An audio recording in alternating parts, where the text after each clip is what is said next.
Welcome to the Adventures of Alice and Bob, the podcast where we get root access to the people shaping the world of cybersecurity today and find out a little bit more about their journey, the events that have helped shape their career, and maybe dive a little bit into the things that still keep them up at night. Today's guest is Miguel Clark, a cybersecurity veteran with over 25 years of experience, including more than 2 decades with the FBI, where he served as a Supervisory Special Agent.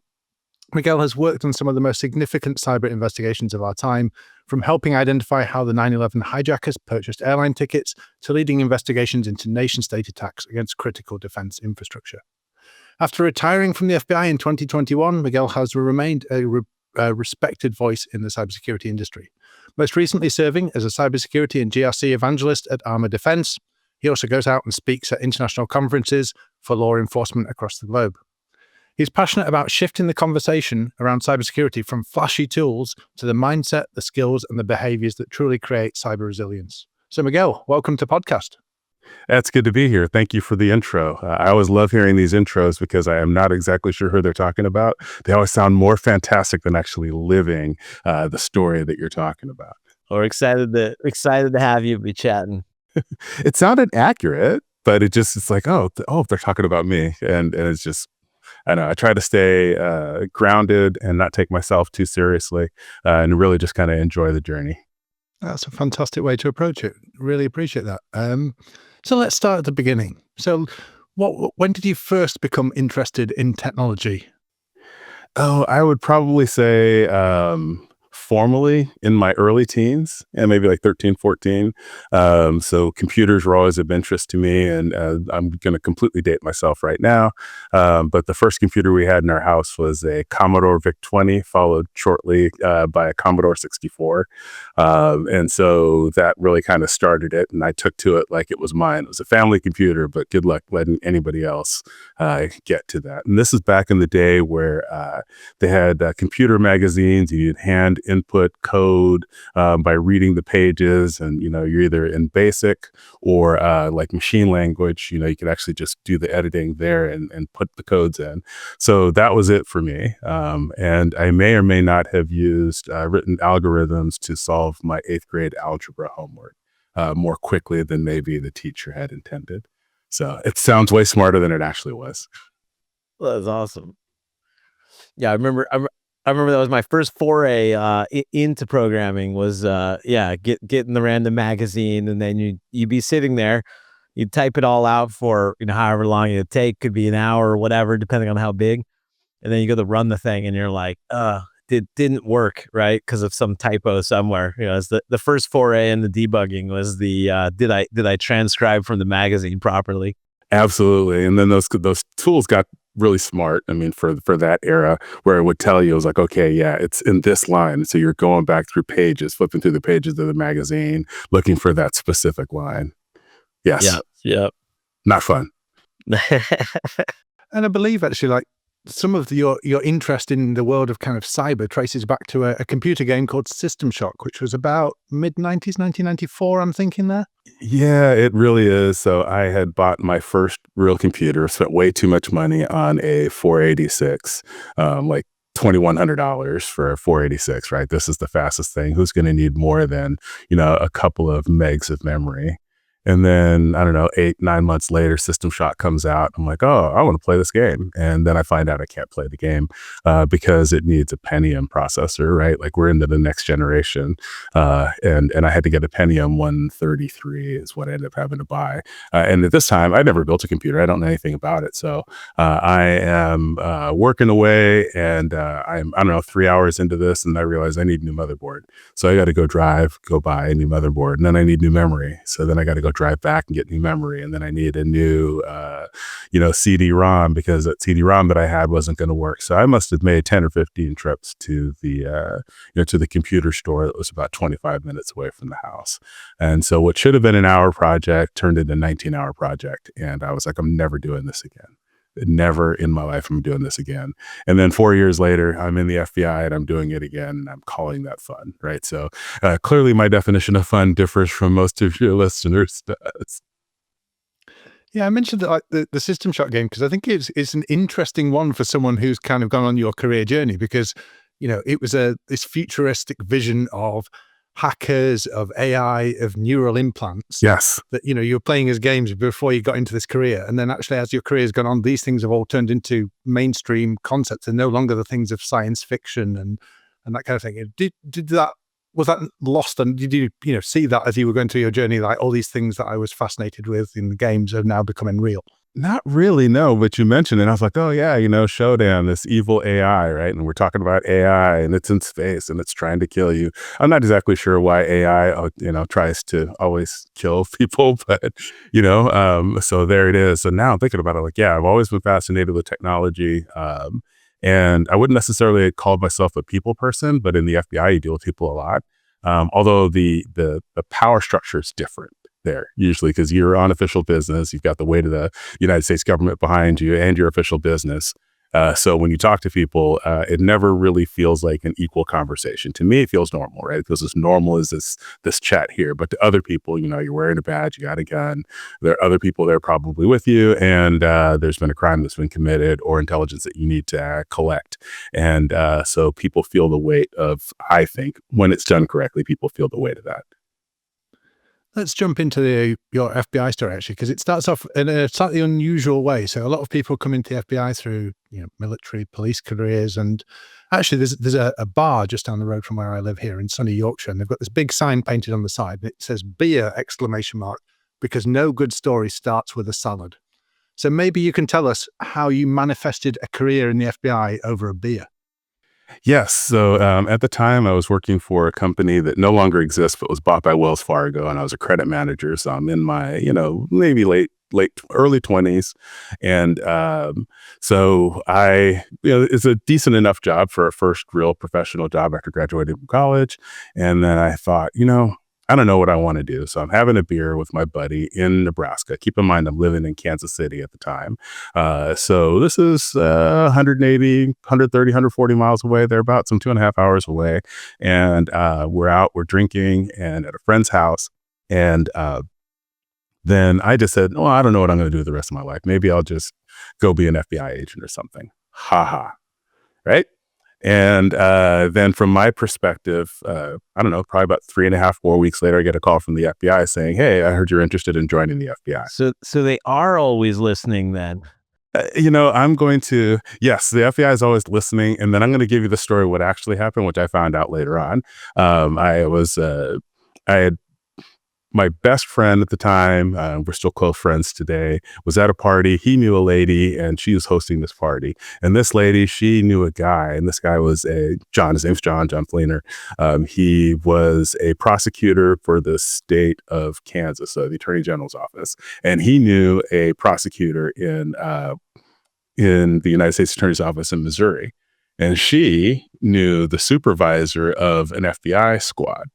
And so the supervisor of the FBI squad had the guy that worked for him call me and say, hey, I heard you're interested. So it's all very reasonable explanations. But from my perspective, the FBI is always listening. And I was drinking a beer. Next thing I know, the FBI is calling me saying, hey, I heard you were talking about us. And why don't you take an afternoon off, come into the office, which I did. And my process took longer to get into the FBI. I was probably 23, 24 at the time. And I didn't start in Quantico until right before my 28th birthday. So it took almost 4 years for me to get in. And part of it was because I wasn't taking it very seriously. I was like, okay, whatever, this is great. Go do that. Why would they want me? Right? I'm a salesman. Why would they want me? You can have anybody you want to have. And so I learned later on that not being the person that everybody identifies as the FBI agent in the room can be a very powerful tool, right? There's ways for you to come in, have a conversation. My wife says that people just talk to me, right? It was like, oh, you make friends everywhere you go. And, I'm on an airplane and a toddler, still being held by mom, doesn't know me, and she's reaching over the back seat. She wants to be in my arms, right? And I'm like, I don't know this child. This child does not look related to me. If you're picking up what I'm putting down, and so she's just like, what's going on, right? She's like, blonde hair, blue eye, must have been like, I don't know, 7 months old, 6, 7 months old, and she's climbing over the seat to try to get to me. And I've never seen this child before, and the mom's apologizing. It's like, oh, I'm so sorry. She never does this, and so that's I guess that is one of those hidden superpowers I was able to use over 20 years being the FBI. Do you think that's what someone saw of you in the bar? Because you said, there's perfectly reasonable explanation. And then you had like this whole chain of people who passed this message on that we saw this guy in a bar, he was having a beer and he mentioned being the FBI, like call him. I think he's a good candidate. Yeah. There must have been something they saw in you at that bar. Yeah. And, typical imposter syndrome things, people see things in you that you don't see. And it's not just imposter syndrome, but, there's only parts of, if you believe there's the known and the unknown, the visible and the invisible, and if you put those on a quadrant, there's always going to be parts of yourself that you can't see.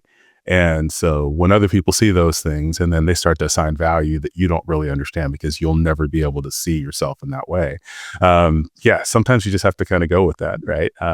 It's taken a long time for me to get to that point where I believe that. But when you have the evidence of the impact where you can go and you have those conversations and you start getting that feedback, then you really just have to say, okay, well, this is what I have and I'll bring what I have to bear for the good of the United States and our way of life. And see what we can do to try to make the world a safer place.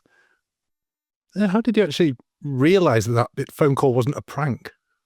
I thought it was, but I called back to the FBI because that's something that we would do. This is Miguel Clark from the FBI, and they're like, "Oh no, you're not." I'm like, "Well, look at the caller ID." Right. It's coming from the FBI Dallas number. Dallas is where I worked for the majority of my career. And I said, hey, you can just give me a call back at the number and then I'll wait. And then I did call back. What started happening towards the end of my career was I would say, hey, yeah, this is Miguel Clark calling from the FBI. And then they're like, how do I know you're from the FBI? And then they're, I don't know, probably about a minute into the conversation. Oh, never mind. I'm watching this presentation that you'd given on cybersecurity from 8 years ago. And I'm like, okay, well, I guess now it's me. What was the time frame of when you were joining and stuff? Remind me. So I actually, the call that I had gotten was in probably 1993, 1994, and I showed up at Quantico 6/21, 1998. So just before my 28th birthday. Very cool, man. Yeah, I mean, what was that? I mean, because it sounds like a thing that you were thinking about. Went from joke in a bar to like, it could be interesting, but not necessarily taking it super serious. So, I mean, what was it like? I don't know if there was the moment like day one walking in the doors type of situation, but like I'd imagine that no matter what level of how you thought about it then, it became very real in that moment or something. But it was, some of my classmates say that it was one of the funniest things that they'd heard because Clark, last name Clark. So I've been listening to people, first day, you're all dressed up and you walk into the classroom. We had 52, 53 people in my class, 9810 for you guys listening. Yay. So I am listening to all these people. He's like, oh, attorney, military, and all these really super impressive things. And keep in mind, if you were to look at a class photo, there'd be one person who stands out significantly and doesn't look like anybody else in the class photo. That's me. So one of the things that people had, joked with me, said, hey, you look like an FBI agent. And my wife will tell you, you carry yourself like an FBI agent. You look like an FBI agent. You can be very serious. And so I'm in here and they're like, hey, why are you here? Tell everybody a little bit about yourself, what your background is and why you're here. And I had literally stood up and said, people said, you look like an FBI agent. I must have heard that a dozen times. And I'm looking around like, but clearly I don't look like an FBI agent because I don't look like anybody here. So, it really became real for me in that moment when I started to see everybody else and start looking at their credentials and looking at what they had to bring. It was probably 3 years in before I think that I really was able to take to the job. It didn't really feel like I was in the right place. And you mentioned the connection of kind of, you had these people skills, people were drawn to you for conversations. And actually, having worked with a lot of excellent salespeople, there's kind of this skill set of being able to track down leads, find out information, quickly adapt to situations. I'm sure there's many skills that translate from like the sales side into FBI work. Is that something you found true? Yes. Later on in my career, so maybe probably about 3 or 4 years in, I'm thinking about it. Yeah, dealing with disappointment, dealing with frustration, dealing with people who say one thing, "Oh, yeah, send me that quote. I'm really interested in their product." No, you're really not, right? You decided it's time for our conversation to end, and you've charted the shortest path to the end of the conversation. So you think about that. People have an incentive to tell you what you want to hear when you're in the FBI, and they have an incentive to tell you what you want to hear when you're in sales. So understanding some of those things, true. I am always watching in people to try to get indications from, what do you really mean? Where do you really want? Can I uncover the needs that you have, even if you don't tell me? Because in the sales types of situations, this tends to be adversarial, no matter how cool we think we are. There seems like it's a bit of an adversarial process because I want something. And even though you want to buy something, you're engaged in a process to keep me from knowing exactly what you want. And so we still expect to have and still often obtain good outcomes through that. But it's probably a lot like dating. It's like, oh, I know you want something, I'm not sure you want, everybody wants something from me, from us. And so I'm not sure I want to give you all the information because you may use that against me. And so it sounds like a very common refrain, right? Oh yeah, I got a sucker, right? This person's got millions of dollars to spend. We can upsell them, right? That's what your boss always wants you to do, the upsell, all those things. And so for us, we are looking for, in an investigation, we're trying to resolve that investigation. And one of the things that I love that the FBI does, it's different than I found in other organizations, is how seriously we take the responsibility for looking for exculpatory information as well as inculpatory information. I can speak to that from at least my time in the FBI. Whenever I'd interview somebody during a search warrant, I would ask them like, hey, well, what do you want? What is your side of the story? Because I got tons of evidence here. Right. I mean, I've been investigating for 8 months and you've known about my investigation for 8 minutes. So I really do hold all the cards. So what context do you want me to put the stuff that we've collected in? Right. This is your opportunity to tell that story. If you don't want to, that's fine. I have no problem giving the court my side of the story that I've been working on for 8 months, but I'd like to include yours as well. And a couple of times people actually took me up on it. One specific guy, he was looking at a year in jail, and he cooperated and turned his life around. We'd done a search warrant, and he turned into like employee of the year at the new company he'd gone to. And he was, I don't know, maybe the 6th or 7th person to be sentenced on the day that there was going to be sentencing. And every person who went before him was a convicted drug dealer, and 90% of them had murdered somebody. So the judge gets to this guy, white collar crime. He was fooling around on the internet and hacked into a previous employer, and basically says, yeah, I'm not giving you any jail time. So we were asking for, I don't know, 8-9 months. He got no jail time. He basically just got probation. I'd never seen that before, but at least from that perspective, he trusted me to tell me, said to give me the confession. And then when I testified, I said he was material assistance to us in the FBI, to the government. And so I said that during his sentencing hearing. From the other side of the fence, Mark, is that how you found working with the FBI? We have some mutual friends, which we'll have to catch up off podcast. I don't know how well you know some of the folks, but yeah, I do remember. I do remember when I was, Mr. Teenage Hacker guy getting ready. There was definitely what you were saying. There was like immediate like personableness to folks, right? So, but yeah, I was less talky back when I was a little teenager. But we had tricks, right? So in this particular case was one of them, right? So this guy, he is married. They had a relatively new baby, within like 4 or 6 months old. And so he wasn't going to confess to anything we're doing the search warrant at all. But I'm looking at his wife in the background holding the baby, and she is shooting daggers his way. So he's in front of me, and instead of talking to him, I talk to her and I say, you know what? You don't deserve this. We literally pulled you out of bed in your pajamas, and your baby's been crying since we've gotten here. And you seem like you're a pretty decent wife. I bet you told him not to do what we know he did. And she was like, I told you not to do that. I told you we're going to get into trouble. And this whole time he was telling me he didn't know what he was talking about. And of course, you got the meme face where you're looking back like, And so at that point in time, it was a literal facepalm, and then he cooperated from that time all the way, going forward, and it really actually worked out very well for him. Yeah, I feel like I had the opposite end where it was what was I? I was 16 or so, or 16, 17. And my mom was pretty fired up, and like she didn't understand enough about computers or whatever, but knew like I was probably up to something, but then couldn't understand how I could have possibly been up to something that would have led the FBI and the I'm actually forgetting the acronym now, but the DoD cybercrimes investigation. Cannot remember what the acronym would have So been. Air back Force then. OSI, or was it NCIS that was there? Maybe NCIS. I have to go pull up the search warrant, and I can find it.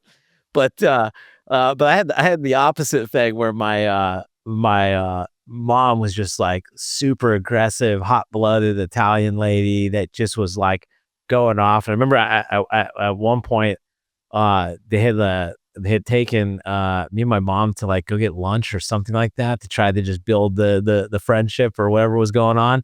And my mom started like, going off in the middle of the restaurant, making like a giant scene. She ends up storming out, and she's like, if you want to talk to him, fine. Just like super fired up. Like, I didn't know what was going on. And I'm like, this can't be helping anything, anyways,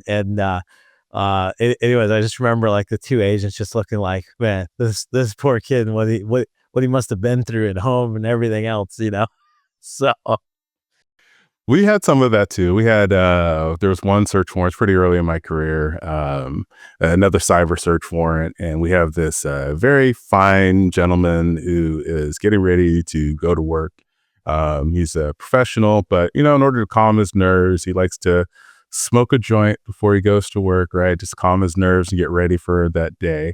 And it ends up being his son, who's in his 20s. So very much like kind of your story. He lives at home, gets in trouble with computers.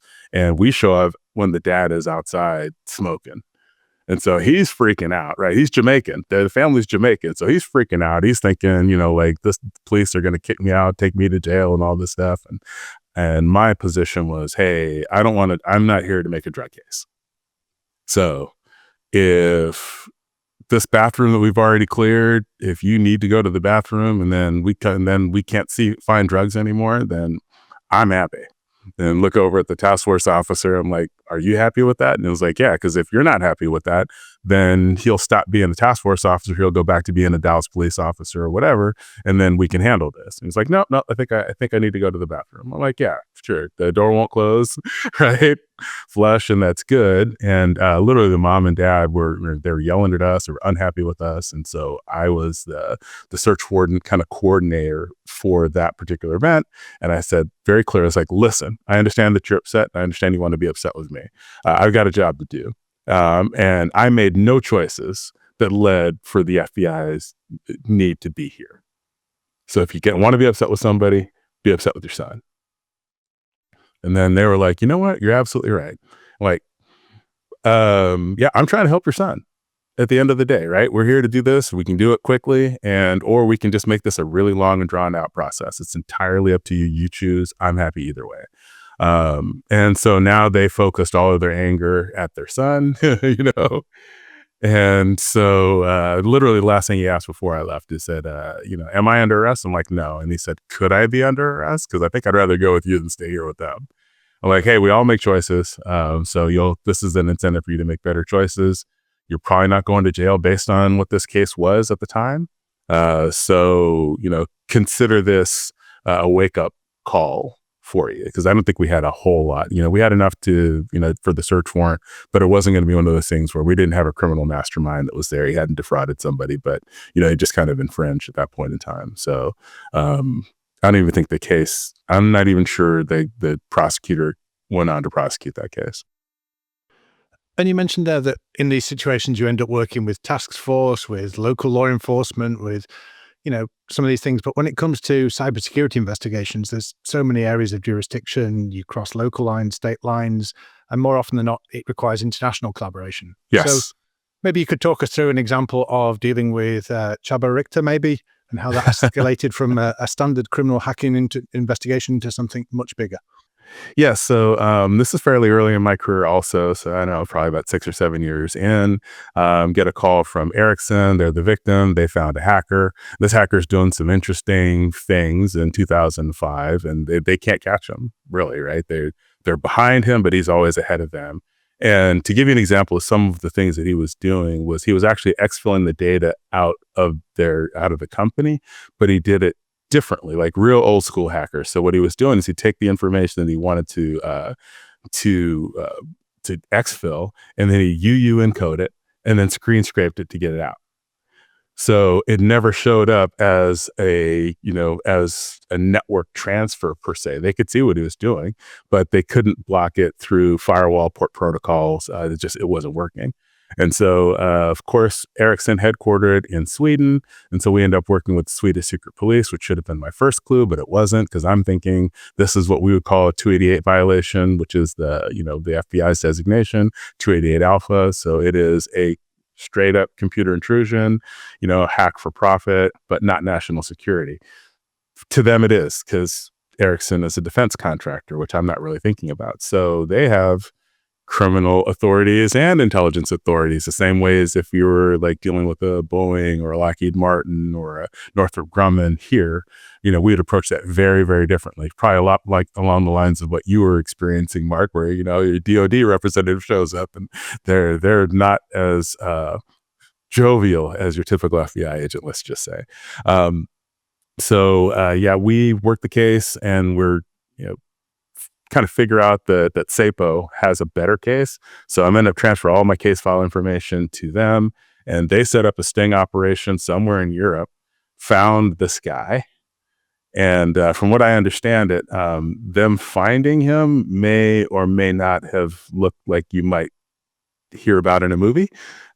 So it wasn't let's just have a nice chat in your hotel, come down to the cafe, we're going to talk to you. No, I think that they engaged in something a little bit more fun, something that I, as an FBI agent, would not have been able to engage in. Let him go. He still thought he was going to get a job. So he ended up flying. I think he flew to Sweden, and he took the information that he'd stolen from them as kind of his bona fides to get a job. He got arrested there, got sentenced to 6 years. I think he ended up doing 3 of those 6 years.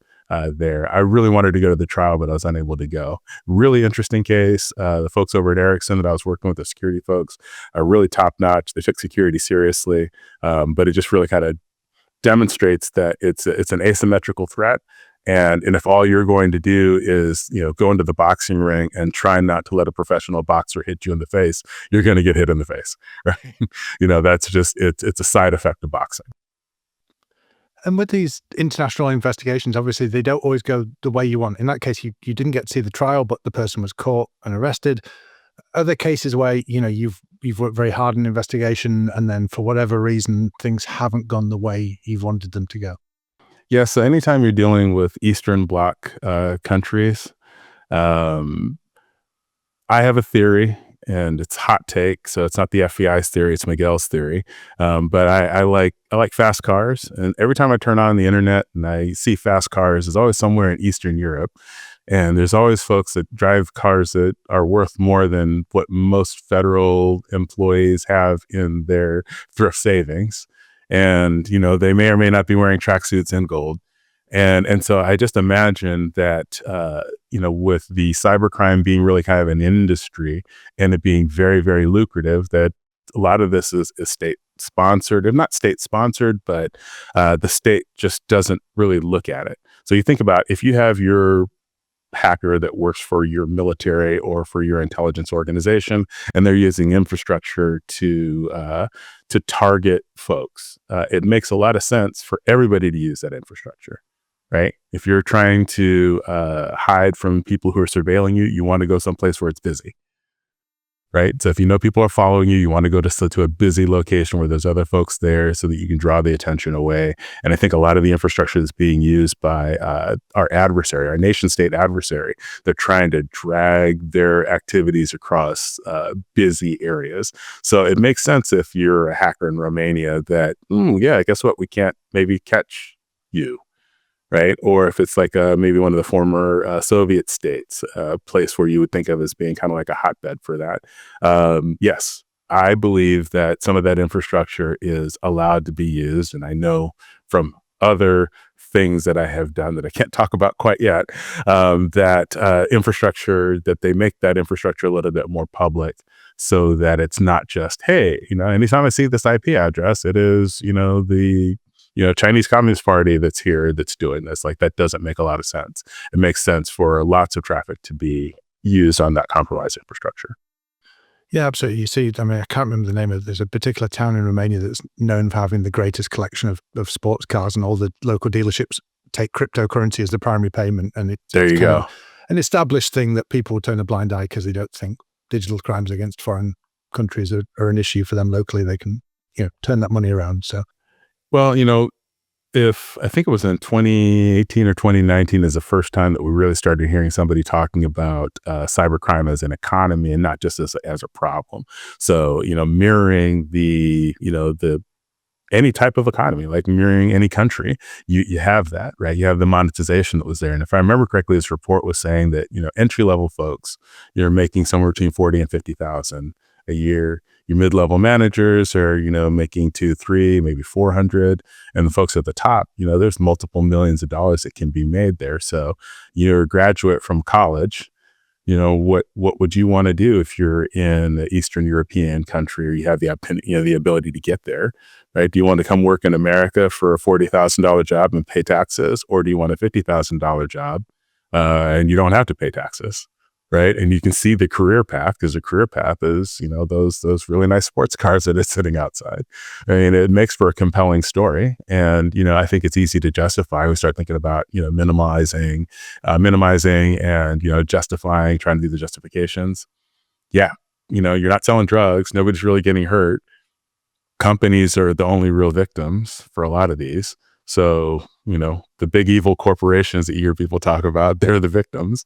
So, you've got a non-compelling victim and no real people getting hurt. I mean, I think it makes it really easy to justify why people do that kind of work. Did you see some of that kind of shit? I mean, the timing of like when you joined, and I think of back in the teen hacker days, right? Like it was, that kind of early mid 90s was very much just like doing it just to explore and learn stuff. You couldn't, there was no lab, right? And I love when you were talking when we first started. I had a similar experience when I got my first 486, and I was just like, I'll never need any more computer than this, right? Yeah. I'm like, I can't download the AI models fast enough, right? Like, but it's something that back then there was so much was exploration, and me and James have kind of talked about on the podcast a lot. Like I try to be careful not to kind of glamorize it in some way where it's very different now. Like if you're like a young person that's like kind of getting into that, because there are so many more avenues to where it can turn into, a financial thing getting wrapped up in like much bigger deeds. Not that the exploration is not without problems in of itself, right? But I'm just kind of curious, how have you seen that kind of evolve over the years to the point of what you're saying now? It's just the very nation state level focus that's always been there, but like the kind of economy of cybercrime and everything else. I'm just wondering how you've seen it evolve over time. Yeah, I've seen a lot of evolution. I worked for Cybercase in 2000, and so we used to see web face-to-facements, right? So it's like it's the graffiti of the internet, right? And it was a big deal. And then you'd get into, maybe you start to see a little bit of the cross-site scripting. And so from a security standpoint, there wasn't really much in the way of security, right? We were trying to do everything we could at layer 3, right? And so that was how you were protecting was, firewalls and routers protected everything. You weren't thinking about application security at the time. It really wasn't a thing. And so when I saw people that were hacking, we were still putting people in jail, still doing arrests. But it's almost like trespassing would have been if your only technology is fence posts and, and barbed wire. And if you don't implement that correctly, you may end up on somebody else's property. And so, it was very similar to that. Yeah, you're intentionally in the gray area. So, you fall off, you get wet, Hey, that's still on you. But now it's like if you were to, I accidentally found my way into the secret classified location at DHS, right? Like you don't stumble into that, right? It's a lot more intentional. And really that's the difference I see between what we were seeing in like the late 80s, early 90s, basically unprotected, because when you think about it, you're not thinking about protection. Right. For those of you who are, listeners, when you buy a house, you don't think, what's the best location for us to, to be able to prevent a home invasion, right? I want to get a house that makes it easier for me. So I have the advantage, right? Like I can have funnels of fire down to the people who are breaking through the front door or back door or whatever. Nobody thinks about this as when you're buying a house, right? At all. Right. Some people barely think about having a nursery at the front of the house and the master bedroom, is way at the back of the house. So when we're deploying technology, we're thinking about the function of the technology. What is it going to be used for? Look at all the wonderful, cool things that I can do with this. Even AI right now, it's like, it's secure, right? Yeah, we don't have to worry about that, right? It doesn't have those capabilities. So here's what I'm going to do. I'm going to keep feeding all this other information at it. And one of the things that I think is really going to be interesting coming back is that we're also feeding, the good and the bad parts of humanity to AI. And it's getting a really good picture of what kind of people we are, right? We're selfish, we're self-centered, right? We're focused on the things that are important to us. And if it inconveniences somebody else, then not that big of a deal, right? You think about the videos that you see on television right now, or television, but, social media, any stuff on social media. Most of those folks growing up would have probably got punched in the face. And so AI is like ingesting all this and they're saying, it's like, this is what happens when there's really no consequences. And we just provide so much of an avenue for people to do whatever they want to do, however they want to do it. Is it any wonder that AI is coming to the conclusion? It's like, maybe the earth would be better off without these humans on it. Right.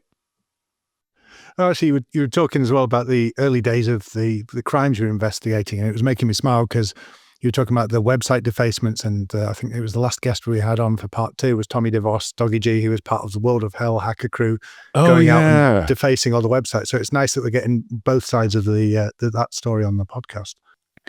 I think as it stands right now, FBI agents would love to be able to go back to those days where that was the biggest problem that we ended up having.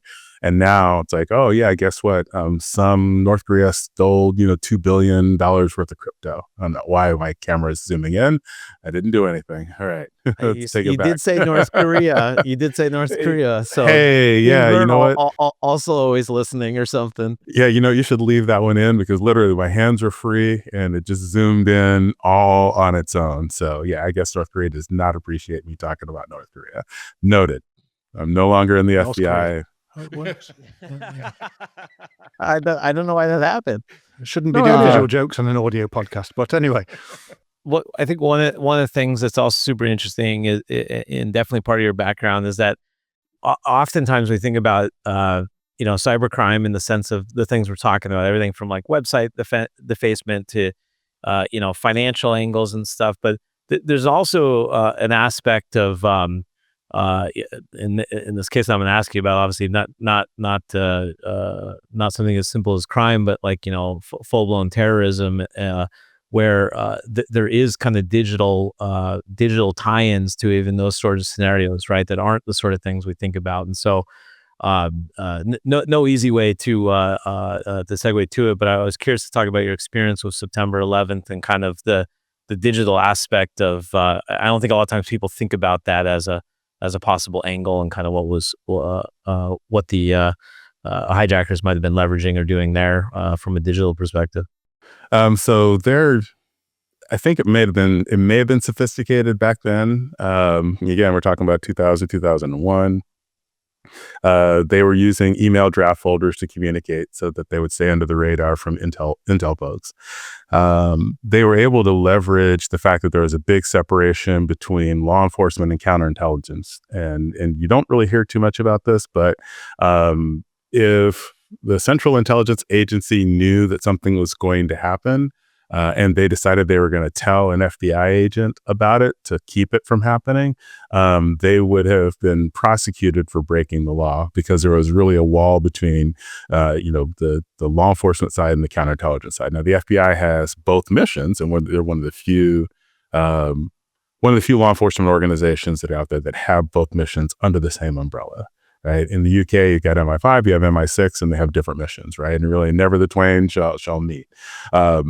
So for them, they were using the internet to, so they could meet. They were going to web cafes, and they'd meet at these web cafes. They'd use the web cafes to do coordination between, the folks that were, in different locations, so they could communicate. There's a web cafe outside of New Jersey. Don't remember outside of like Newark, New Jersey. I don't remember the name of it, but that's where they would meet up. And we know that they use those computers there. So that's really kind of the beginning part of it, elementary, for communications. The other thing the internet is really, really good for is exporting culture, right? It's the reason why we're like, oh, you know what, maybe we want to think twice about TikTok, and should TikTok be here? And we know the terrorists were using that to communicate with individuals and to be able to drive wedge between younger individuals and their parents and or their support structure.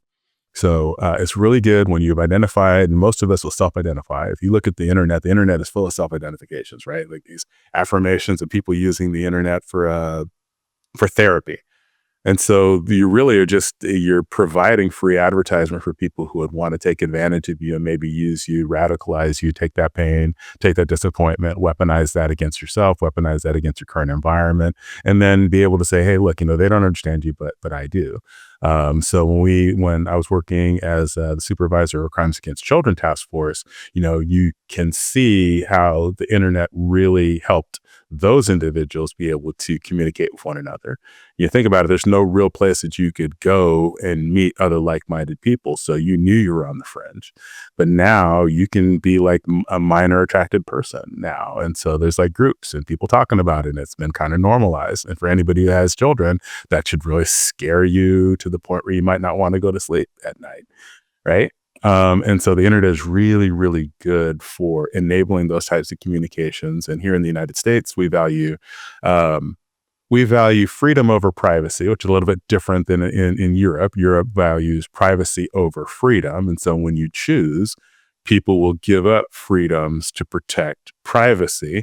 And people here in the US are more willing to give up privacy to protect freedom. Right. And that's just I think it's a little bit of different starting point. It's kind of like who's in the driver's seat. And so internet is really, really good for that. And I think that a lot of these different terrorist groups are utilizing that. And so now there's really not a lot of difference between the domestic terrorism that you're seeing and also some of what we would have considered to be international terrorism. We're both having ideologies and then just leveraging, personal grudges that people have or disappointments. They're using the internet to leverage that type of information and to isolate people and to put them on the path to radicalization or accelerate them along that path to radicalization. And for whatever I'm not sure what you can or can't share or whatever, but like, when you were doing that kind of investigative work there, and I realized that it was a massive team of folks without a doubt doing it, but was that something that obviously we haven't had many events like that as a country, obviously in the general sense, right? But was that sort of doing digital forensics in relation to terrorism? Was that the kind of first time for you being involved in that way? Yes, and it was that. I imagine there was both like the kind of emotional or personal kind of feeling stakes were higher, but was there also something about like just the at the end of the day? And I think that's one of the things that's always the hardest, whether working in the, extremes of, FBI or military, or just, go take a SOC analyst at like a given company who's trying to deal with threats. Like it is a high stress. You're just waiting for the next thing. Right. And I'm just kind of curious, like, did something about your approach, like what'd you kind of learn from like how you approached, forensics or what you guys were looking at there? Like, I'd imagine that there was much to be kind of learned. There was, because the forensics folks were not necessarily computer investigations people. And so in the FBI, we realized that during September 11th, there were some folks that were really good from a technology standpoint. And so you've got the technology folks back at our headquarters, and then you've got the terrorism folks back at our headquarters, and they're both talking to one another saying, hey, you know what? We have some keywords that we're really super interested in. And so then that was the way that the case was really being worked, is like, we're going to search against these keywords. Now, at this time, I'm a cyber investigator. So I do keyword searches, but I do everything else too. I want to get into the data. I'm looking for web pages. We know that they bought tickets. So I just started looking for HTML tags in this stuff. And then I found in random access space, I found the HTML tags for that they actually used, and was able to reconstruct the web pages from those tags doing that search. And the other people who were on the team with me, they weren't doing that because their task was to look for the keywords that had been provided by terrorism division.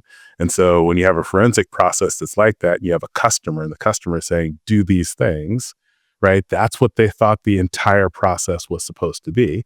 The customers asked us for these, little over 1,000 keywords to be searched against this data. You're going to do that, and then this project is going to be done.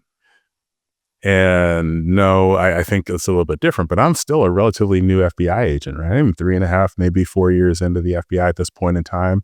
And so they sent me they sent me to New Jersey. I was there for 30 days working on the investigation. And so I'm doing what they told me to do, and I'm doing some other stuff. So I get in trouble from the person who's the acting supervisor there. He's like, no, you need to stop doing that. That's not what we're told to do. You're getting a little too curious. Go back to the system shock days, the cyberpunk in you coming out. Well, I mean, you think about the types of personalities that the FBI hires, and a lot of rule followers. And so as far as she's concerned, I'm going rogue. Right? I'm not doing what needs to be done. The forensics people have provided infrastructure for us to look at these computers, and counterterrorism division has provided the search criteria, right? So go do that thing. Now, what the lady who was there, the agent who was the acting supervisor there, what she didn't know is that FBI Dallas is really kind of where everything had begun for the computer part of 9/11. Like, nobody else in the FBI had figured that part out. And so Dallas started running that. And we started pulling all these computers and doing all this work. And the work was starting to take some prominence. So headquarters was saying, hey, you're doing our jobs. That's not your job. That's our job. So then they took that investigation from FBI Dallas and then moved that and said, this is now going to be done for New York out of New Jersey. So what ended up happening is you had people who had no real familiarity with how we developed, how we identified the computers that were being used and the digital information. So as I'm getting dressed down by this individual for doing stuff that I shouldn't do, I asked her, I was like, hey, how did the FBI identify these computers? And she's like, I don't know. And I'm like, well, there's probably an electronic communication somewhere that shows where that is. It's like, yes, because all of the justification for all of that. And so then it's like, can I see it? And so she's fine, right? She's putting me in my place, and I'm going to go into my place. And then I said, all right, well, where's that from? And she's like, oh, it's coming from FBI Dallas. I'm like, oh, that's interesting. I'm from FBI Dallas, right? And so then what does the content say? And then, well, who wrote that? Who wrote that electronic communication? Oh, Special Agent Miguel. And I'm like, me? I wrote the communication that identified those computers. So the question you have to answer yourself now, acting supervisor, is, does counterterrorism know more about what the FBI wants out of that, or does the person who actually wrote the electronic communication to get that on consent? So who knows more? And it'll be your decision. And so I gotta imagine, man, just like going through different investigations, like all the things that you've seen, like there's I gotta imagine it's like hard transition of like, I don't know that thrill is the right word or whatever, because obviously things we're talking about are like very, very hard things. But me and James have talked before of like, when you're working in like a SOC at a company, looking for, whatever digital threats and detecting things. And it's like, you don't want something like bad to happen to the company by any means, right? But like when you're in there and you're doing like that, that's the role, right? Like you are in there trying to figure this thing out, and there is there's kind of a mental kind of chess game to it that is exciting in of itself, right? So what was it like? I imagine it was basically decades in the end at FBI, right? Like what was it like when you transitioned out? To us in the private sector, and like What was that like? It really wasn't too much of a difference. I mean, one of the things that where I think the FBI is super helpful is that when you're a Quantico and you go and you're a new agent in training, they're starting to inoculate you against stress, right? Every situation that you go in that requires the FBI to be there is probably going to be stressful. So, get used to it. Stress is your friend, right? You don't have to have the normal stress responses that everybody else has. And you're not superhuman by any means, but you're like, hey, I've got a job to do. I'm going to go here. I'm going to work this problem. And very rarely are you alone working the problem. Right. So for those of you guys who are like military fans, right, it's like a difference between being like a Delta operator and maybe like in the SEALs. The SEALs, you got a team. Your Delta, it's like they may just say, hey, I got a problem. Let's just go send James. Right. And then James go make the problem go away. It's actually funny. I've used that phrase internally at Beyond Trust a lot where I'm like, you know what? We're going to get James on it. And yeah, absolutely. James is basically our Delta is what I'm saying. Or SAS, would that be the better? I don't know what the British. I think SAS. Yeah, let's go with that. There we go. Yeah. And so, you think about all of those things that you start to take in a lot of these situations where there's stress and you're like, okay, I know that there's things that I need to do. You start to deconstruct those problems. And so the only difference is there's no life and death with the answers. And if there's a mistake, somebody gets upset with you, it's not somebody doesn't die. Right? Like the mistakes don't result in that. Also for me, the last 5 years of my career, I spent working on public-private partnerships. So working in our corporate outreach area. And I really thought that I had done all the fun things that I really needed to do. Like being in the FBI, I enjoyed it. But I also felt like when I retired that I'd done everything I wanted. Right. And if I don't add anything else to my resume, I won't feel like, oh, you know what? I really wish that I could have done this. I wish that I would have done these other things. Like, hey, my resume is good. I'm happy with that.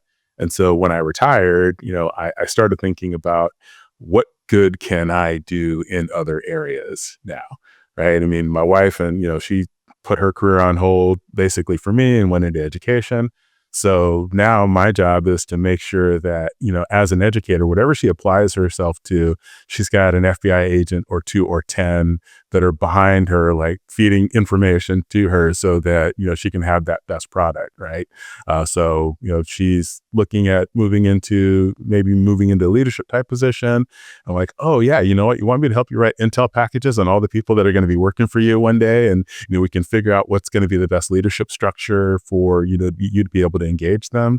And let's not make the same mistakes that other people make, where when you're in leadership, you're like, okay, I need to get the most out of Mark for the benefit of the company. I'm like, well, I'm doing it for 3 reasons. I'm doing it for the company. I'm doing it for Mark.